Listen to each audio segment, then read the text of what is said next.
My speech is entitled Economic Freedom, the Cornerstone of Democracy.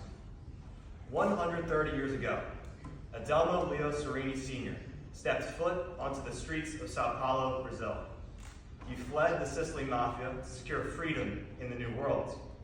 However, he was not free. He was an indentured servant.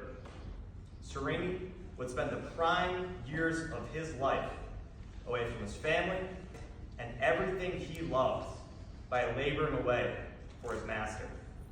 He was just as controlled economically as he was politically. Brazil was under aristocratic dictatorship. Like Sicily, the elite heightened their economic domination by expropriating property, refusing patents, and dooming small businesses by granting monopolies to upper-class allies. The poor were made poorer by these policies, but were, by design, unable to exert enough political power to stop them. Adelmo was able to scrounge up the funds to pass through Ellis Island and reach Philadelphia. Used to the elite's strict control, he was delighted by the economic freedom we have in the United States. He had never known accessible capital, free trade, ease of business, and property rights in Sicily or Sao Paulo. Using this plethora of protections, he started his own food stand business, selling ice cream on sweltering summer days and during the frigid winters. He brought his family across the Atlantic and entered the most powerful group in human history, the American franchise. My great-grandfather had described this transformation as escaping the depths of captivity into the heights of freedom. His journey from Italy to Brazil to the United States wasn't just a journey from one location to another.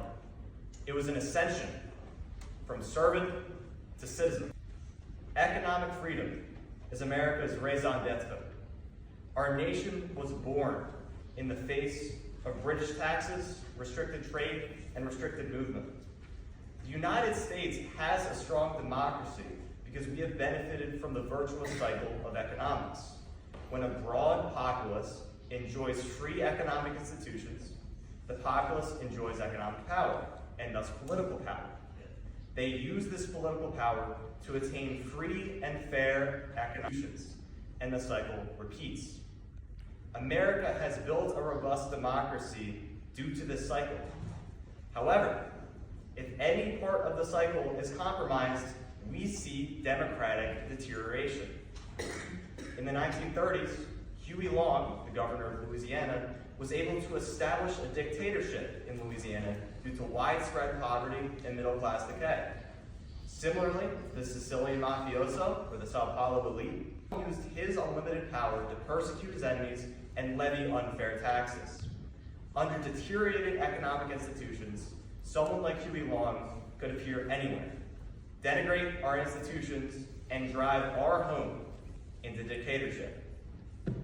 Americans must watchfully guard widespread prosperity and exercise our immensely powerful votes to protect its foundation: accessible capital, free trade, ease of business, and property rights.